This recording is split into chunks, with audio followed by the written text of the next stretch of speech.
So you've hit a midlife crisis, or you're approaching that midlife crisis and you are not sure how you are possibly going to rebrand yourself. In this video, I'm going to tell you how. Hey everyone, it's Rich Cardona, and I'm trying to help you become a midlife entrepreneur. This recording is actually on top of one that I started and didn't finish, so it's kind of going to get mushed together, but don't worry about it. The information is still going to be the same. Now look, you are at that point in your life where you are fed up. You are fed up in the relationship you're in. You are fed up with the job. You are fed up not being appreciated. You are fed up that people are passing you up in performance at your job. You're just fed up with the state of your being. And you might not be at that point where you are able to take full ownership and accountability of that, but you are still able to recognize that there's some external factors that have played a part in this, and you now are going to recuse yourself from those, or at least thinking of walking away. Now, as you're kind of approaching this crisis, and you may have this feeling like, I don't even know who I am anymore. What am I doing? You know, you feel like the hourglass is going, and all of a sudden you're going to wake up and be like, what the hell have I done with my life? Well, obviously this video and this channel is for you, but I want to tell you about some of the emotions that you might be feeling. Number one is you're probably just pissed. You probably get set off by things way faster than normal, whether it's your kids, whether it's someone cutting you off, whether it's someone at the drive-thru taking too long, whatever it is, like all these little things are starting to irk you, and you're starting to have bigger reactions than you need to. And that's obviously not a good thing. You're stressed. You're stressed out by trying to predict the future. How am I going to get out of this? What am I going to do? How am I going to overcome this? Who's going to support me? How am I going to support myself? And the fact that you're that stressed means you're probably not sleeping. So now you're angry, you're stressed the hell out, and you're not sleeping for shit. And all those things combined just make us miserable freaking people. No one wants to be around us, and we don't want to be around ourselves. And you know what? When you try and put a good coat of paint on that and seem like a good, optimistic, positive person, it actually gets exhausting because now you're just fronting. You're lying. You're not in a good place, but you're just trying to put on a facade to make sure everyone thinks you're okay, or to make sure that you are the team player and don't worry, I'm not going to blow up at this job. You're probably spinning. Okay, all those factors make you, you're spinning. And the way someone said it to me was, you're spinning about the fact that you're spinning. And it's so true. I feel like I'm in this kind of free fall, and my parachute is caught and wrapped around me, and I have no control over anything, and I'm just going and going and going. And obviously I'm completely and ridiculously frustrated at my situation and asking myself over and over, how did I get in this mess? Or why have I let it go so long? But let me tell you about some of the other emotions you might be feeling as well. You might be feeling relief, like big time fucking relief, meaning you walk away, you're having this crisis, you quit your job, you make a drastic move, you dump that boyfriend, you dump that girlfriend, you file for divorce, whatever it is, and you feel relief. You're like, if I had stayed one more day, who knows what would have happened? You might feel hope, and you might feel optimism. Those are two other emotions you might feel. And it's going to be one of those things where, you know, it might be a proverbial kind of raining day, and there is a break in the clouds, and there is some sunshine poking through. And you are like, oh, look, even in the darkness, there is light, and I am going to come out on the other side of this. And another and last emotion you might be feeling on the positive side is excitement. Now you are able to see the possibilities. Now, despite the circumstances, despite what you may have lost, you are starting to see that there's so much upside to making this big and critical decision. This crisis is not for nothing. It is needed.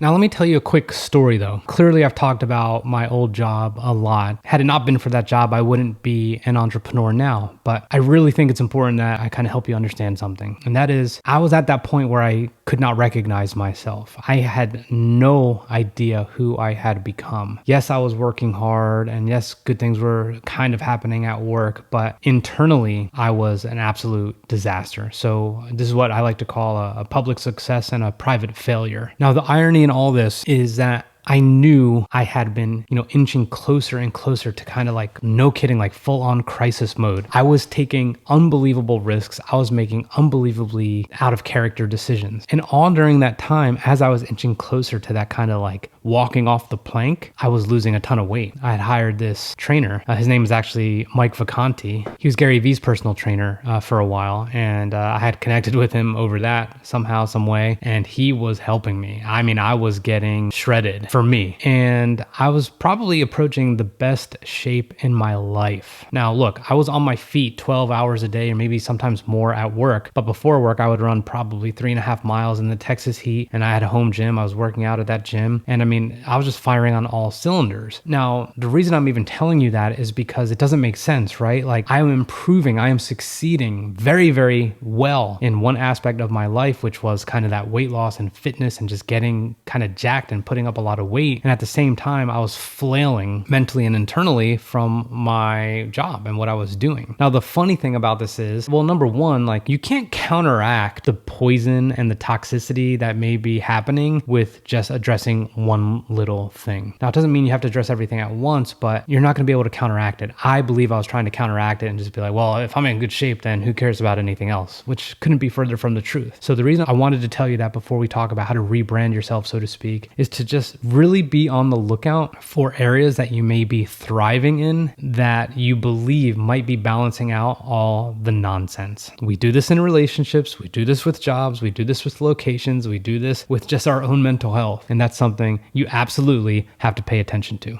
Now let's get on to how to rebrand. I really hope this isn't a letdown, what I'm about to tell you in terms of how to rebrand, but you don't need to rebuild your brand. You don't need to redo anything. You now have a clean slate. I want you to look at everything that's going on as a signal that your mind and your body and your just state is meant to be running like a bat out of hell from all these situations. You are not enduring, you are escaping. And with that means you have a fresh opportunity to do whatever the fuck you want, how you want to do it. Now, that is, of course, easier said than done. And I've talked about that in videos before, but there is a point where if you acknowledge what I mentioned earlier, which is going to be that relief, that kind of peace, that hope, that all of a sudden, all the things that you were thinking about and all the things that are driving you nuts are not only going to be a little bit easier to deal with, but you're going to recognize that the input and the external factors, they carried too much weight. Now, the fact that you're even focusing on your brand, so to speak, just means you're looking internal.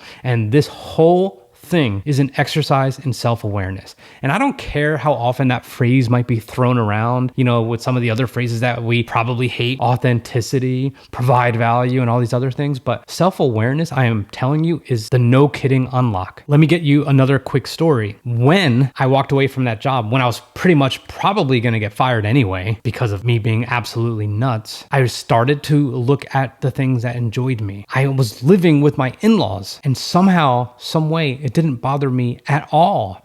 The old me would have been rushing to find some way to make a lot more money, to not lose out on that salary, and just to get us somewhere nicer immediately because I had too much pride. But you know what I did? I looked at it as an opportunity. It was relief. These people were willing to provide me and my wife and my daughter and my dog a place to stay. That was one of those first mindset shifts that I had. And then I started pursuing what it is I wanted to do. Now, look, you might not be able to walk away from your job right now, and you might not be able to walk from a relationship right now, and you might not be able to lose a ton of weight right now. But whatever crisis it is that you're thinking, if you flip it and you have the ability to just kind of refocus and readjust your perspective to look at it as an opportunity, it's going to start to change things. Now, how does a brand come into place here? A brand is what people think about you and what they say about you when you're not in the room. And you know what? Like, how can you possibly freaking keep tabs on that? You can't. And that's the whole thing. A personal brand is what you think about yourself. Because if that is dialed in, then it is going to come across exuberantly and charismatically and confidently to the outside world. But here's the thing. You are just going to probably see a momentum shift that you didn't expect coming. And that is going to be a large part of your rebrand. Because once you get a taste of that, you're not going to want to walk away from it. And your brand is actually going to start to develop.